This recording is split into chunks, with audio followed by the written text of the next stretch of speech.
اعوذ باللہ من الشیطان اللعین الرجیم بسم اللہ الرحمن الرحیم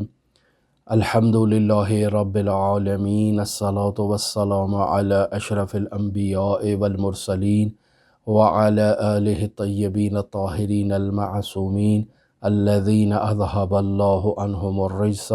وطہرہم تطہیرا اللہم صل علی محمد وآل محمد وعجل فرج قائم آل محمد قال سیدی و مولائی علی بن موسیٰ الرضا علیہ آلاف و تحیت و ثنا انا بخراسان لبقعۃ یأتی علیہا زمان تسیر مختلف الملائکۃ۔ عزیزان محترم، حضرت امام رضا علیہ آلاف و تحیت و ثنا کی زیارت کی فضیلت اور اس سفر زیارتی میں زائرین کو کن امور کی رعایت کرنی چاہیے، اس عنوان پر ہم آپ کے ساتھ گفتگو کر رہے تھے، اور آج اس سلسلے کا تیسرا درس ہے، اور ہم حضرت امام رضا علیہ السلام کی ایک عظیم روایت لے کر آئے ہیں جس میں زیارت کے عظیم ثواب کو خود حضرت رضا علیہ آلاف و تحیت و ثنا بیان کر رہے ہیں۔ روایت صحیح السند ہے، علماء نے اس روایت پر اعتماد کیا ہے، اصول کافی میں اور بحار الانوار میں اور مختلف کتابوں میں یہ روایت آپ کو مل سکتی ہے، ملاحظہ کر سکتے ہیں کہ حضرت امام رضا علیہ آلاف و تحیت و ثنا فرما رہے ہیں کہ انا بخراسان لبقعۃ یأتی علیہا زمان، کہ بے شک سرزمین خراسان میں زمین کا ایک ایسا ٹکڑا ہے، ایک ایسا بقعہ ہے کہ ان قریب وہ ٹکڑا اور وہ بقعہ اور وہ قبہ ملائکہ کی رفت و آمد کا مرکز اور محور بن جائے گا۔ فقال، پھر حضرت رضا علیہ آلاف و تحیت و ثنا اس قبے کی ایک عظمت کو بیان کر رہے ہیں کہ فلا یزال فوج ینزل من السماء وفوج یصعد الی ان ینفخ الصور، یعنی یہ ایسا بقعہ ہے کہ دائماً اور ہمیشہ جب تک حضرت اسرافیل سور نہیں پھونک دیتے، دائماً اس بقعے میں ملائکہ کی رفت و آمد کا ایک ایسا سلسلہ شروع ہو جائے گا کہ ملائکہ کی ایک فوج آسمان سے نیچے نازل ہوگی اس بقعے کی زیارت کرنے کے لیے، اور ایک گروہ اور ایک فوج ملائکہ کی زیارت کرنے کے بعد واپس عروج اختیار کرے گی اور آسمان کی طرف چلی جائے گی۔ یقینی بات ہے، راوی جب اس عظمت کو اور اس عظیم الشان سرزمین میں موجود ایک عظیم الشان قبے کی بارے میں حضرت رضا علیہ آلاف و تحیت و ثنا سے یہ سن رہا ہے تو سوال کرتا ہے، فقیل لہ، حضرت رضا سے راوی نے سوال کیا کہ یبن الرسول اللہ صلی اللہ علیہ وآلہ وسلم وَأَيَّتُ بُقْعَةٍ هَٰذِهِ، اے اللہ کے رسول کے بیٹے مجھے بتائیے کہ یہ کون سا قبہ ہے جس کی طرف آپ اشارہ کر رہے ہیں؟ میں بھی اسلامی سرزمینوں میں گردش کر چکا ہوں، چکر لگا چکا ہوں، میں نے تو کسی ایسے قبے کو آج تک وہاں نہیں دیکھا، آپ کس قبے کی طرف اشارہ کرنا چاہ رہے ہیں؟ تو حضرت امام رضا علیہ آلاف و تحیت و ثنا اس کو بیان کرتے ہیں، وَهِيَ بِأَرْضِ طُوس فَهِيَ وَاللَّهِ رَوْضَةٌ مِّن رِّيَاضِ الْجَنَّةِ، اے میرے عزیز، اے میرے محترم، وہ قبہ اور وہ سرزمین کا ٹکڑا جس کی طرف میں اشارہ کرنا چاہ رہا ہوں وہ ارض طوس کے اندر موجود ہے، اور خدا کی قسم وہ جنت کے باغات میں سے ایک باغ ہے۔ پھر حضرت رضا علیہ آلاف و تحیت و ثنا فرماتے ہیں، من زارنی فی تلک البقعۃ کان کمن زار رسول اللہ صلی اللہ علیہ وآلہ وسلم، اے میرے محترم یہ جان لو کہ جو شخص بھی اس قبے کے اندر آ کر میری زیارت کرے گا گویا اس نے اس قبے کے اندر رسول خدا صلی اللہ علیہ وآلہ وسلم کی زیارت کی ہے۔ وَكَتَبَ اللَّهُ تَبَارَكَ وَتَعَالَى لَهُ ثَوَابَ أَلْفَ حَجَّةٍ مَبْرُورَةٍ وَأَلْفَ عُمْرَةٍ مَقْبُولَةٍ، اور اے میرے محترم عزیز یہ بات جان لو کہ جو اس قبے میں آ کر میری زیارت کرے گا گویا اس نے رسول خدا کی زیارت کی، اور خداوند متعال مکتوب کرے گا اس زائر کے لیے 1000 حج مقبولہ کے ثواب کو، اور مکتوب کرے گا اس زائر کے نامہ اعمال میں 1000 عمرہ مقبولہ کے ثواب کو۔ وَكُنْتُ أَنَا وَآبَائِي شُفَعَاءُهُ یوم القیامہ، اور یاد رکھو کہ قیامت کے دن میں اور میرے آباء و اجداد اس زائر کی قیامت کے دن شفاعت کریں گے۔ یہ روایت کتاب من لا یحضرہ الفقیہ جلد نمبر 2 اور صفحہ نمبر 585 کے اندر آپ ملاحظہ فرما سکتے ہیں۔ اور اگر بحار الانوار میں اس روایت کو دیکھنا چاہیں تو صفحہ نمبر جلد نمبر 102 ہے، صفحہ نمبر 31 کے اندر یہ روایت موجود ہے، لیکن آج کل تو سافٹ ویئر موجود ہیں، آپ اس روایت کے کچھ الفاظ کو اگر تلاش کرنا چاہیں تو نہایت ہی آسانی کے ساتھ آپ اس روایت کو اور اس کی سند کو اور اس کے متن کو ملاحظہ فرما سکتے ہیں۔ حضرت امام رضا علیہ آلاف و تحیت و ثنا کی زیارت کی فضیلت تو اب ہم نے جان لی۔ اب اس سفر زیارتی میں زائرین کو جو مشکلات پیش آتی ہیں، اور ہم گزشتہ 6-7 سال سے زائرین سے جو رابطے میں ہیں اور جن مشکلات کو ہم قریب سے ملاحظہ کر رہے ہیں، ہم اپنے تجربات آپ کی خدمت میں بیان کر رہے ہیں۔ ہمارے گزشتہ درس کے کومنٹ سیکشن میں کسی زائر نے یہ کومنٹ کیا تھا کہ وہ زیارت کے لیے تشریف لائے اور حضرت رضا علیہ آلاف و تحیت و ثنا کے حرم مطہر کے قریب کسی نے ان کا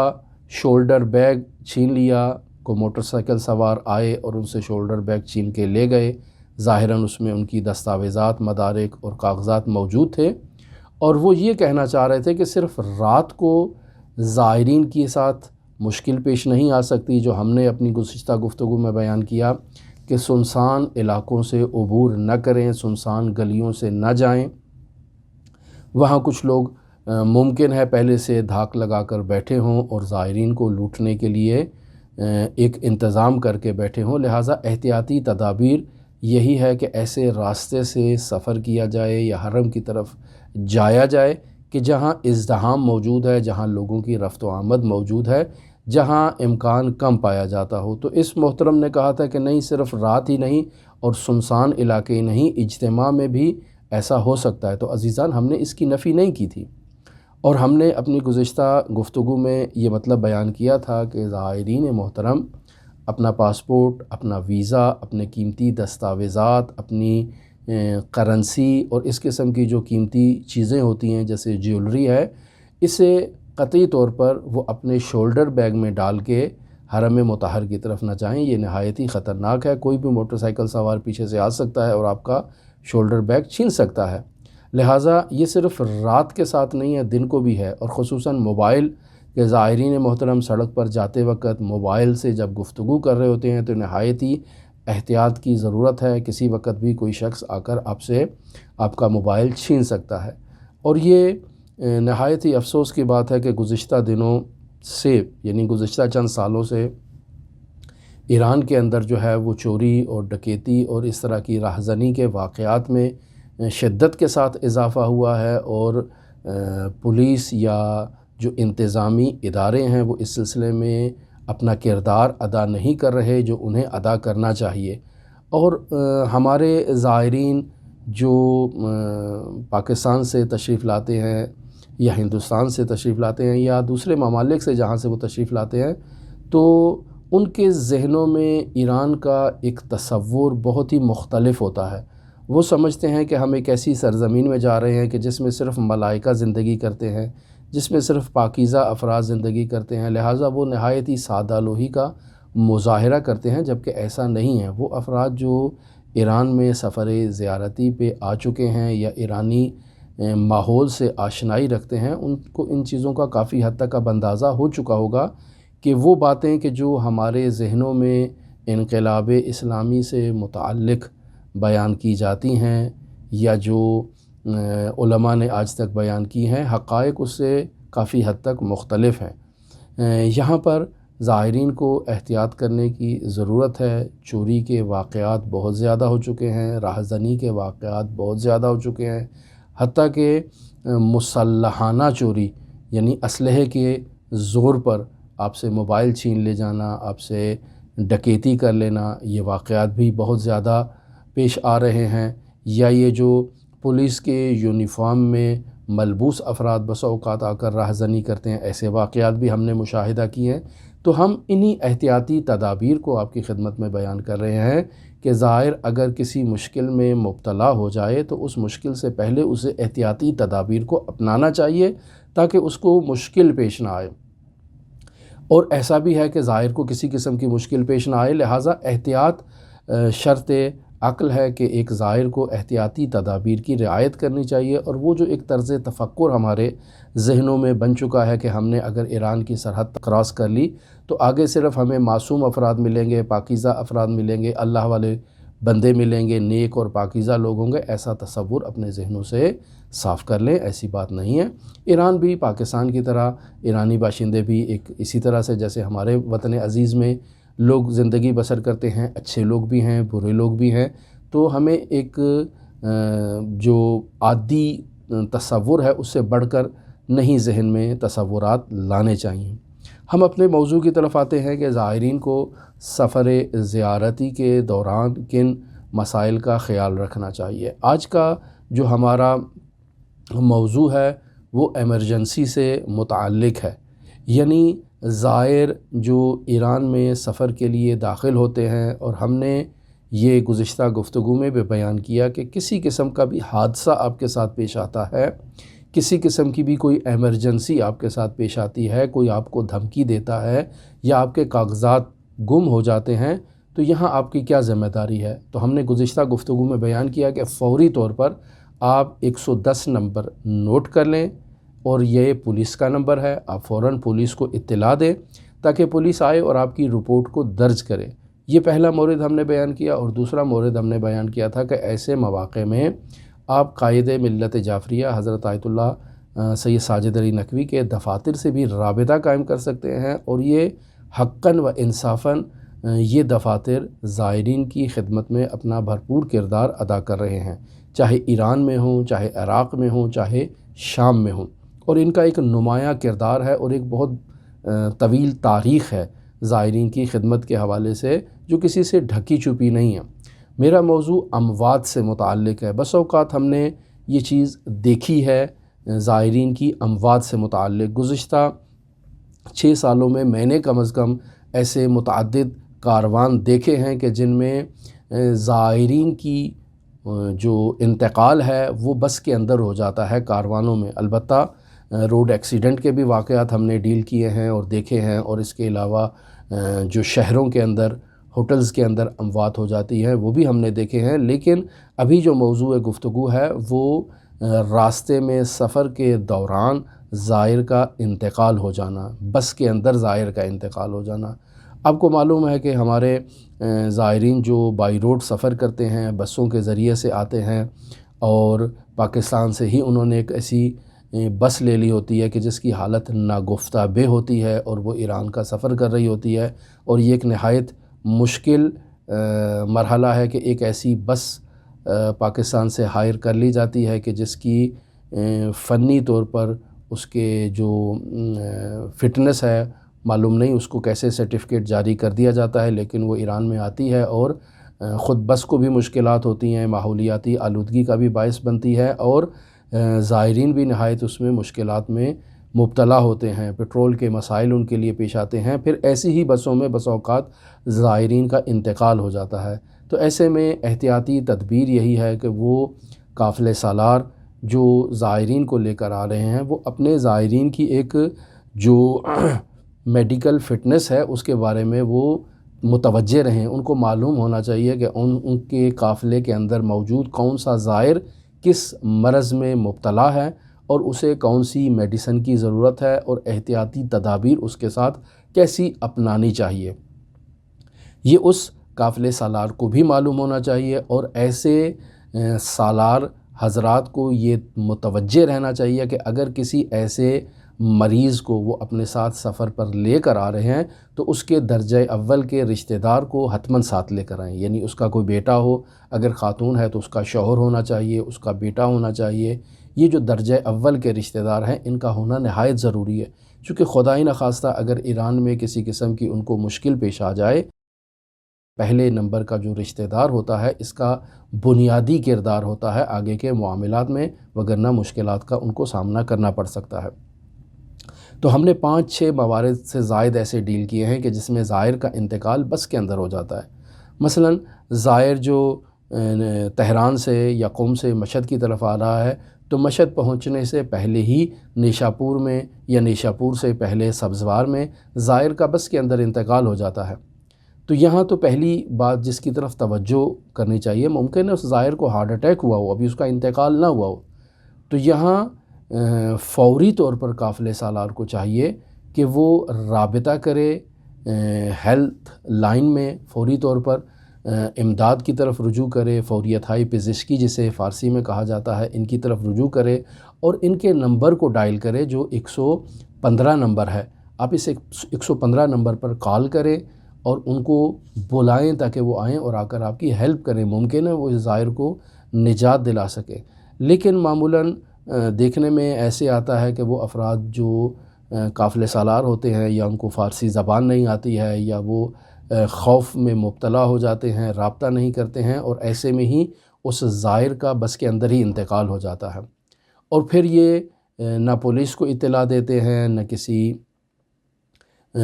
میڈیکل ٹیم کو اطلاع دیتے ہیں، اور زائر کو اسی طرح سے اٹھا کر مشہد میں لے آتے ہیں، جو نہایت ہی ایک خطرناک عمل ہے۔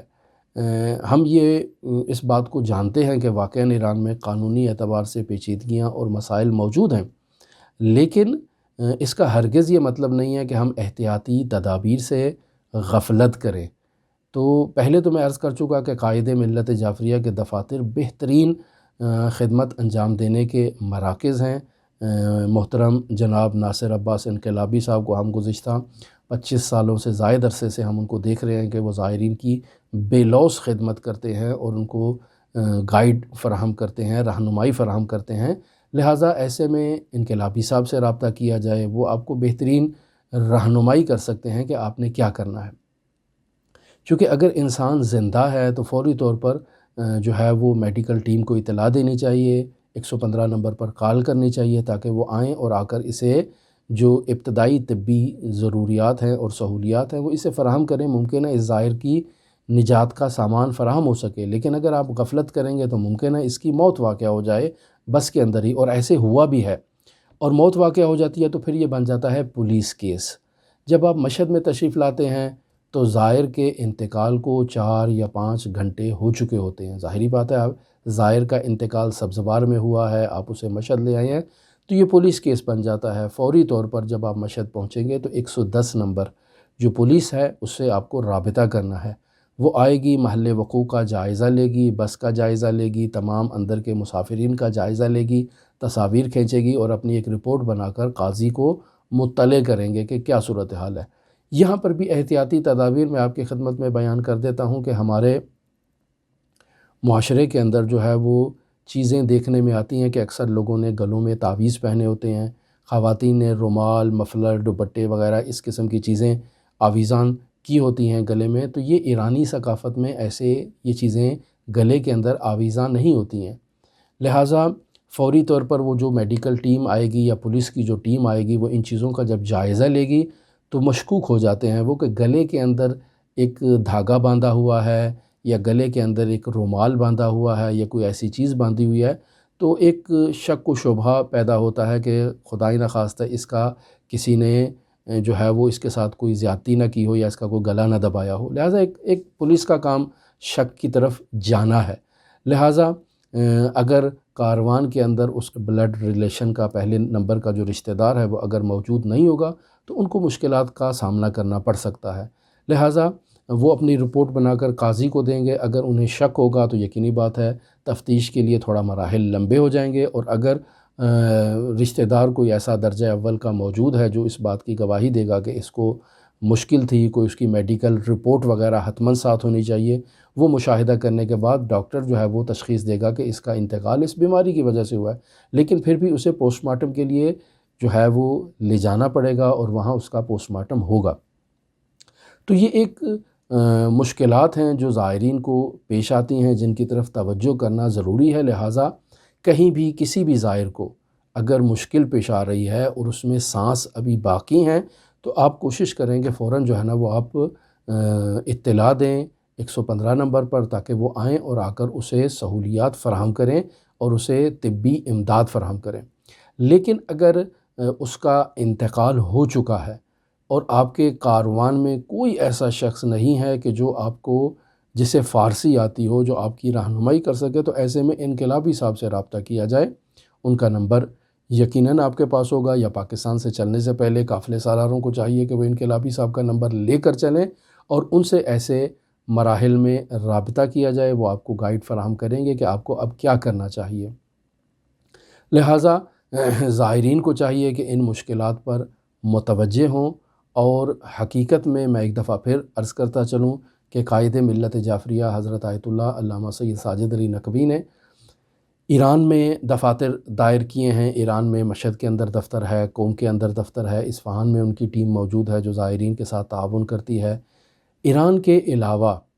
عراق میں یعنی خود کربلا معلیٰ میں، نجف اشرف میں ان کی ٹیم موجود ہے جو زائرین کی رہنمائی کرتی ہے، اور پھر خود شام میں ایسی ٹیم موجود ہے، ان کا دفتر موجود ہے جو زائرین کی رہنمائی کرتا ہے۔ اور اگر آپ دیکھیں مشابہ دفاتر کے حوالے سے، تو آپ کسی بھی ملک کا ایسے مشابہ دفتر کہیں بھی نہیں دیکھیں گے، یعنی حتیٰ کہ ایران جاؤ، ایک اسلامی انقلاب جہاں پر موجود ہے،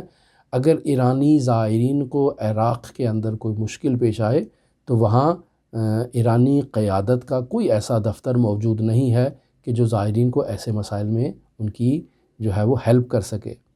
رہبریت کی طرف سے۔ تو یہ منحصر بفرد ہماری قیادت کی طرف سے اور ہمارے رہبر کی طرف سے اور ہمارے قائد کی طرف سے، حضرت آیت اللہ سید ساجد علی نقوی کی طرف سے یہ ایک سہولت فراہم کی گئی ہے کہ زائرین کی رہنمائی کے لیے یہ دفاتر دائر ہیں، دفاتر موجود ہیں جو زائرین کی مختلف مسائل میں ان کو رہنمائی فراہم کرتے ہیں۔ لیکن بنیادی طور پر یہ کردار ادا کرنا حکومت پاکستان کا ہے، یہ بنیادی طور پر یہ کردار ادا کرنا جو ہے وہ ایران گورنمنٹ کا ہے یا ان اداروں کا ہے جہاں زائرین آتے ہیں۔ مثلا آستانِ قدس رضوی ایک بہت بڑا ادارہ ہے، اس کی یہ ذمہ داری بنتی ہے کہ وہ زائرین کی رہنمائی کے لیے باقاعدہ عملی اقدام کرے، یعنی ٹیم حرم مطہر حضرت معصومہ نے بھی بٹھا رکھی ہے اردو زبان کی، اور حرم مطہر امام رضا نے بھی اردو زبان ٹیم بٹھا رکھی ہے، لیکن زائرین کی ساتھ تعاون کرنا، ان کی عملی طور پر مدد کرنا، یہ اگر آپ دیکھیں تو ایسے موارد میں حرم مطہر حضرت معصومہ والے بھی رابطہ کرتے ہیں انقلابی صاحب سے، اور زائر کو نمبر دیتے ہیں انقلابی صاحب کا یا ان کا ایڈریس بتا دیتے ہیں کہ وہاں جائیں، وہ آپ کی ہیلپ کریں گے، اور ہم صرف مفت میں یہاں بیٹھے ہیں اور کسی قسم کی مزید ہم آپ کی ہیلپ نہیں کر سکتے۔ حرم مطہر امام رضا میں بھی ایسے ہی ہے، وہ جو ٹیم وہاں پر بیٹھی ہے وہ فوراً ایسے افراد سے رابطہ کرے گی کہ جو زائرین کے ساتھ تعاون کر سکتے ہیں۔ خود وہاں وہ اپنی سیٹ چھوڑ کر باہر نہیں نکلیں گے کہ کسی زائر کے ساتھ کوئی تعاون کیا جائے، جبکہ یہ بنیادی کردار اور بنیادی کام ان اداروں کا ہے۔ لہٰذا جہاں ہمیں قائد ملت جعفریہ کا شکریہ ادا کرنا چاہیے کہ انہوں نے ہمارے ساتھ تعاون کے لیے ایران تک کے اندر اور ایران میں، عراق میں اور شام میں ایسے دفاتر دائر کیے ہیں، وہاں ہمیں چاہیے کہ ان کو سپورٹ بھی کریں۔ بالاخره یہ ادارے جو چل رہے ہیں تو ان کو مختلف قسم کی مشکلات ہو سکتی ہیں، مالی مشکلات ہو سکتی ہیں، اقتصادی مشکلات کے علاوہ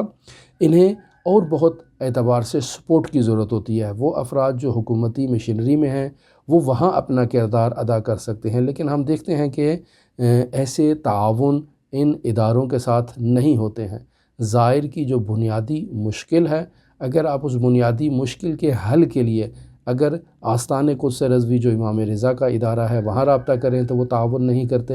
اگر آپ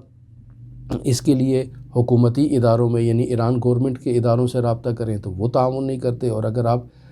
اپنی گورنمنٹ سے رابطہ کرنے کی کوشش کریں تو ان کے پاس بھی مشکلات اور مسائل ہوتے ہیں، اور وہ تعاون جو خاطر خواہ ہوتا ہے، مطلوب ہوتا ہے، وہ میسر نہیں آتا، جو ایک شکوہ ہے جسے برطرف ہونا چاہیے، اور حکومتی اداروں کو اس سلسلے میں تعاون اپنا کرنا چاہیے۔ ہماری دعا ہے کہ کسی زائر کو بھی زیارت کے سفر کے دوران کسی قسم کی کوئی مشکل پیش نہ آئے، اور وہ آسانی کے ساتھ اس معنوی سفر میں، اس معنوی